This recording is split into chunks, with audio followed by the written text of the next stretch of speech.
What's up, everybody? Thralls Metal here once again. I'm Necrotic Nick. I'm Jammin John. And we have an album review for you, and one that I'm sure you've all been waiting for us to do, and I know I've been very much anticipating this one. And I, too, have been very much anticipating this, so... Yeah. So we're going to go over the latest offering from Pallbearer, Mind Burns Alive. This also comes out on the 17th of May on Nuclear Blast Records. This band formed in Little Rock, Arkansas in 2008. This is their fifth full-length. I have been a fan since their debut, Sorrow and Extinction.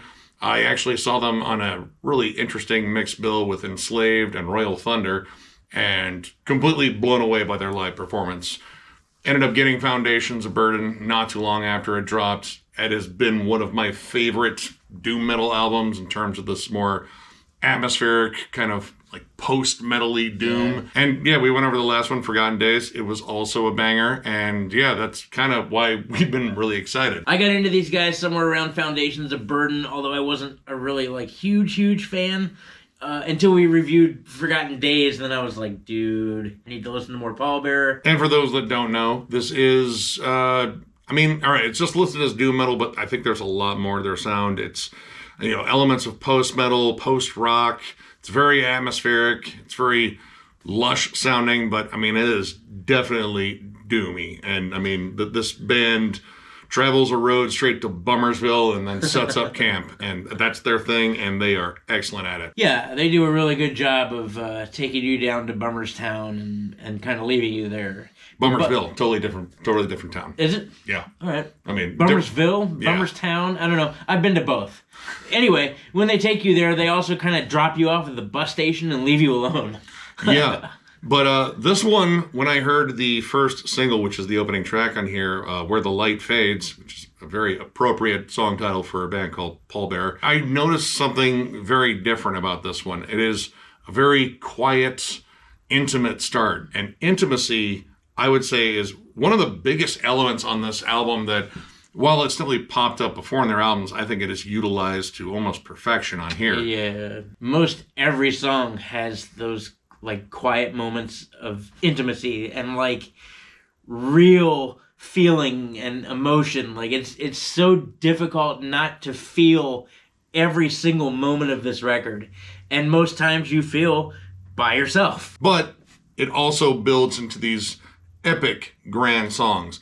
Where the Light Fades is more of a slow burn, like it starts off very intimate, slowly starts building in layers, but by the time you get to the end, it's this big, heavy, but kind of majestic song. Mm-hmm. And in terms of like their songwriting, it is very strange. You have this contrast between these heavy, lumbering riffs, these very woeful vocals, but melodies in terms of like harmonies and such that almost feel as though they soar a little bit. So you have this really interesting contrast. And it leaves you with this odd feeling of both feeling like you're kind of floating with the music on the melodies, but as soon as the heavy, soul-crushing parts come, it literally just drags you down to the center of the earth and then steps on your throat.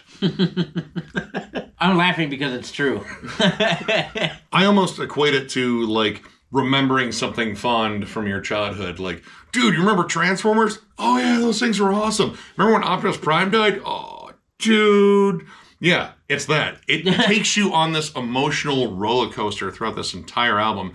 And it does it at such a labored pace where you can feel the different emotions building constantly. But at the same time, sometimes those shifts between those emotions comes quickly. Like they build tension so quickly. Like it'll go from super quiet to nothing. And then immediately to some big soaring chorus or big harmonic moment, and it just does it so quickly. Normally when bands build tension, normally there's some time that it happens, 10, 15 seconds where you're like, okay, this gradual build into this big thing. And this band goes from nothing to big real quick, but it doesn't lose that tension. But even in these like quicker builds, I guess you could say, you still feel the emotion sort of welling up. And I would say these build-ups pretty much come exactly when they're supposed to. Completely unlike me. Actually, no, I do that exactly when I'm supposed to, at least in my book. Whatever. Anyway, I love the constant building, though. And I think this might be, like their most lush album. Like, the production here it's beautiful. It's huge, it's warm, it sort of envelops you. It's also very crisp. Like everything has its own space, and everything, you can just hear it. Like every little bit, even the silent moments, there's like a weight to them, like a heft. Like in the song Daybreak, there's a pause between every verse, or actually really every time they switch into a different emotive, and it's a full-blown pause, like complete silence. It's like an exhale, like, you know, like, because everything on here has weight. Like, this isn't just sonically heavy, it is emotionally heavy. And rarely do I, like, sit back and read the lyrics, especially to doom metal albums, because nothing good ever comes out of that. But there are very personal and very dark themes on here. But at the same time, again, the way the music feels, like, all right, this is unlike a band like My Dying Bride, which pretty much just squashes light out with its boot heel.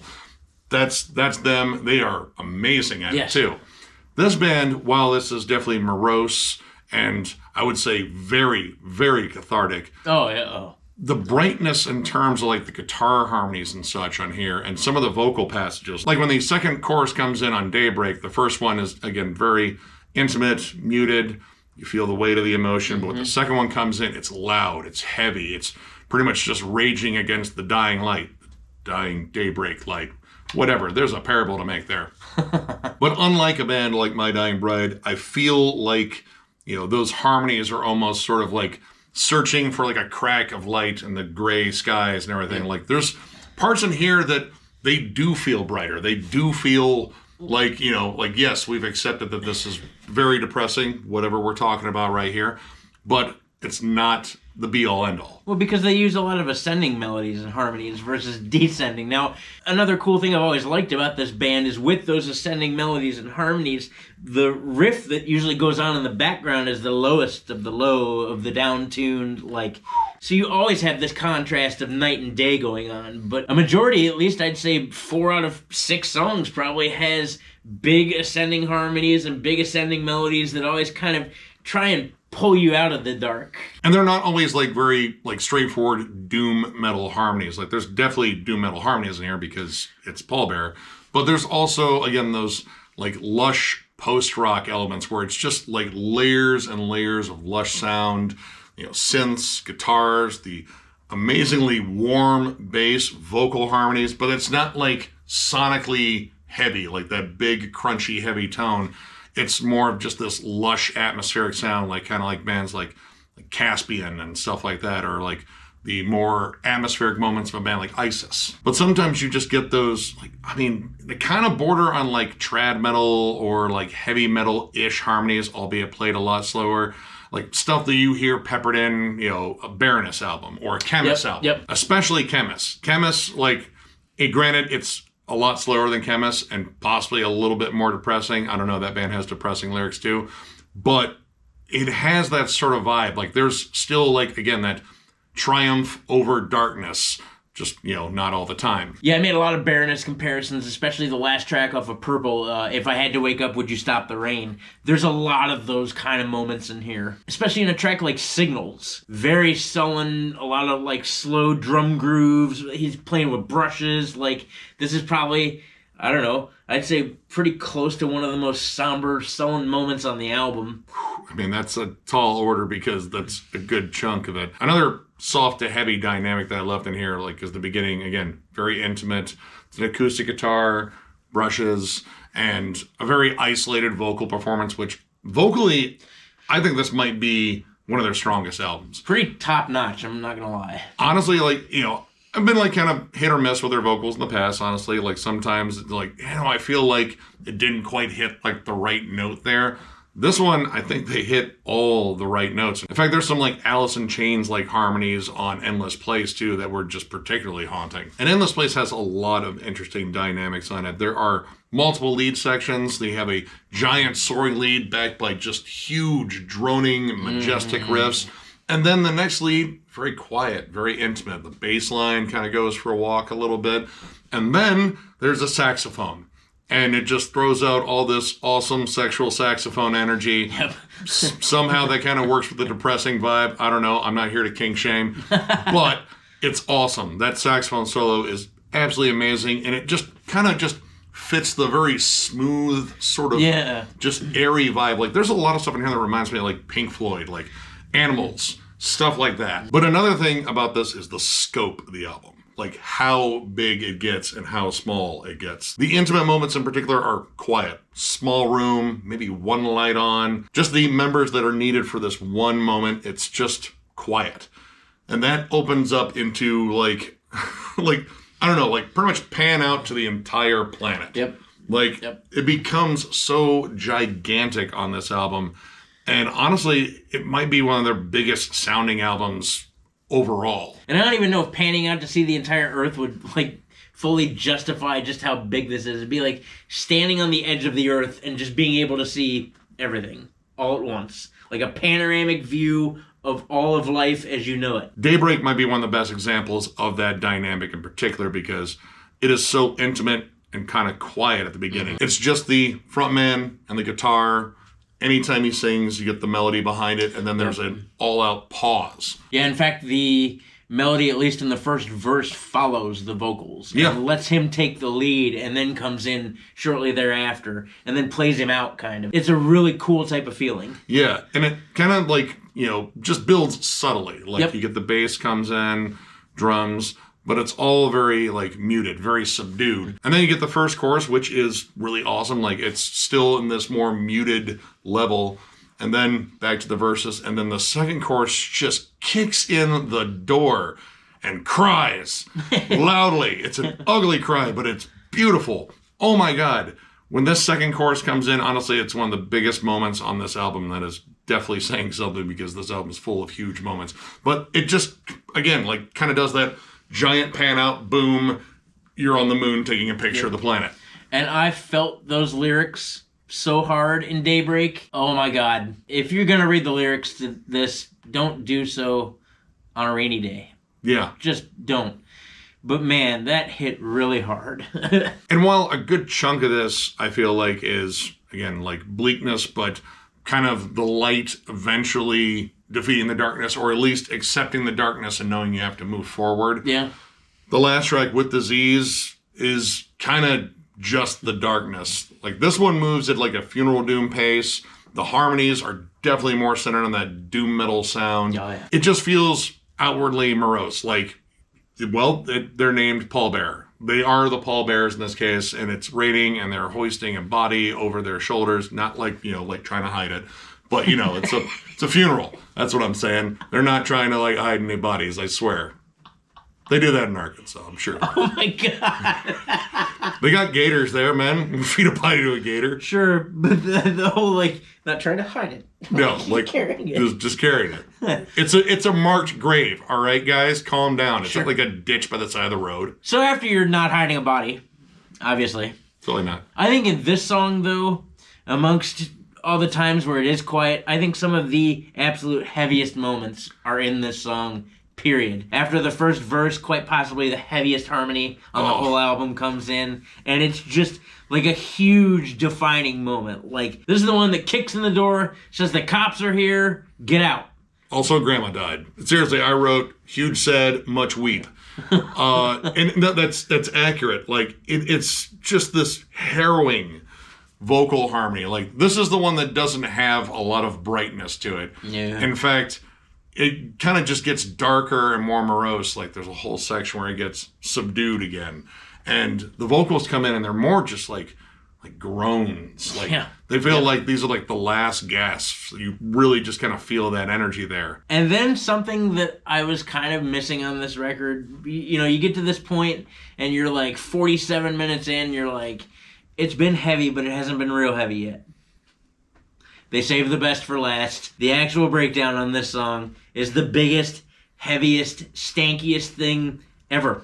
Yeah. Like, I mean, this is absolutely bone-crushingly heavy, and they lead out with it. Like, what a way to close a record. Like, the whole time you're just like, ugh. Oh, dude, it's a stankified riff. It's so heavy. And honestly, you know, listening to that moment in comparison to the rest of the album, it felt like they were kind of like holding back just a little bit on the guitars. Like, trust me, there's still tons of heavy guitar in here. But this one moment is heavy. And how they key it off, like those groan vocals, all of a sudden there's one line, and I think it says, taking everything. And he growls it. Yeah. And all of a sudden it just gets like Super Saiyan heavy. Like all of a sudden the guitars catch on fire. They're glowing. Yep. They have spiky blonde hair for whatever reason. But yeah, like it's just this giant sized moment, and it just comes down to you. Just like the weight of this entire album almost kind of encapsulated in one super heavy moment on here. Like being buried by cement. So that body that they were carrying, they threw it in the hole, and then they covered it with cement. And that guy might have been still alive, but he's not now. You get one more verse during this part, too, and they are some of the most desperate, agonized gang vocals I think I've ever heard. Like, it is a choir of depressed individuals that are, like, on their last leg. And, I mean, honestly, it's the perfect way to close this out. And it even has, like, a big finish on it. But it's not like the, hitting all the cymbals and... lots of tom rolls. Not a grandiose rock star finish. Honestly, all right, you remember like the end of Lateralus, the song? Yeah. It's kind of like that. Like it's just like some big stomps, the big key riffs, the melodies. Kind of like a big swell. There you go. Yeah. And that's it. And my God, this album is absolutely wonderful. Yep. Man, could it be their best? I don't know. It's kind of different, but it's a different that I can really get behind because this is flat out beautiful, but I still get a lot of the heft from this band. Mm-hmm. So overall, I'm going to give this 4.5 stars. I love it. I love the entire album. I don't think there's a weak song on it. Nope. Everything is heavy in so many different ways. It's heavy with emotion across the board. Maybe don't read the lyrics while you're listening to this because, that kind of just brings you full circle with the mood on here. But they're beautiful, as well as the music, too. Like, they definitely capture the vibe, and this is a very cathartic, dark listen, but it still has, like, glimmers of light in it. Like, I was kind of surprised that I didn't feel absolutely defeated after listening to this. Yeah. There's enough bright melodies on here to kind of pull you out of the funk, too. But, man, the songwriting in here is amazing. As long as some of these songs get, they don't drag. In fact... there's just a constant sort of emotional build throughout all of these songs. And honestly, like production-wise, I think this might be their most lush, atmospheric album. Like, this doesn't have the vibe of earlier albums where it's kind of thicker with misery. Like, this has still got its misery in it. But again, there's like brightness, there's warmth. And I love it. If you're a big fan of like Baroness and Chemist, and again, like more post-metal vibes too. Like, just very lush, open-sounding, heavy music. Mm-hmm. Check this out. This album's absolutely amazing. Yeah, in case you haven't guessed, I'm totally with Nick on this one. And even if he wasn't a 4.5, I would be. I'm at a 4.5. I mean, really, I could justify a 5. I'm just not going to do that to myself. It is a beautiful, wonderful album. That contrast between the darkness and the light, like it's immersive. There's just as much feeling in the quiet moments as there are in the full ones. The music does such a great job of building tension and emotions along with the lyrics and the vocals that do the same thing. Like, they complement each other so well. I have nothing but good things to say about this band anyway, but like the hooky choruses, the beautiful harmonies, the beautiful riffs. I really like those somber, quiet moments. And they're not like musically crazy. It's just all that emotion that's in there. And again, these huge open spaces, like, you guys have no idea how large and in charge this record is. Unless you listen to it. Unless you listen to it, which I definitely recommend. We definitely recommend. Everything sounds natural. Even the synths that they choose, they sit in the background like perfectly, or when they are used, they're used to complement the guitar. You can create tremendous atmosphere without oversaturating it. Yeah. And they didn't oversaturate anything. Like, everything sits where it's supposed to, and it's just perfection. If you like Explosions in the Sky, I had a lot of those comparisons too. Baroness, Chemist, Mastodon from Hushed and Grim. Yeah. There's a lot of that in there. It's just a killer listen. I definitely recommend picking this up, checking it out, giving this a listen. It is well worth your time. I mean, this is the band that wrote Heartless, and honestly, this band is nothing but heart. Yeah. So, yeah I don't know. This band's amazing. Check them out. So, if you enjoyed this review, give it a thumbs up. And if you are new to the channel, subscribe, because we do stuff like this all the time. We are also on Patreon. If you'd like to help us out there, there's a link down below to thrallsmetal.com. Our Patreon link is there. It is also on our channel. It's up in the banner in the bottom right-hand corner. But if you're looking for Thralls Metal stuff, you have to go to thrallsmetal.com. We have t-shirts, both old and new. The old ones are discounted, provided we have your size. And we even have hats, too. So if you're looking for any of that stuff, click the link down below. Tons of stuff going on at Thralls of Metal, album reviews, discography rankings. We're going to do Meshuggah after we get back from MDF. Of course, by the time you see this video, it'll probably be some of the last in the line that we release before we go to Maryland Death Fest. All next week, we will be in Baltimore at Maryland Death Fest, having the time of our lives, because that's usually what happens at Maryland Death Fest. If you see us there, come up and say hello. We are very approachable in spite of what you might think. We love to talk to people and hang out and bullshit music. So yeah, please come say hello. We will say hello back. Maybe do a handshake, maybe do a photo, who knows. But yeah, come rock out at MDF. And if you're not at MDF, that's cool. We will be back the week following with tons more content coming your way. And we keep doing that because of you guys. Thank you to all of you, each and every single one of you who has liked, subscribed, followed, done all the things that you do to make Thralls of Metal into a big family. We appreciate you, and we thank you. Yeah, you guys absolutely rule, and yeah, looking forward to hanging out with all you guys at MDF. It's going to be a blast. I'm going to have the most wrecked neck on the planet. Dude, wrecked neck, knees, back. I'm going to have to get a whole new, you name it. Old metalhead problems. Our younger fans, you have no idea yet. But it's all worth it because it's just a ton of fun doing this, and you guys are large in part one of the biggest reasons for that. Yeah. So, one more big thank you because you guys are awesome. Thank you. And we will catch you later.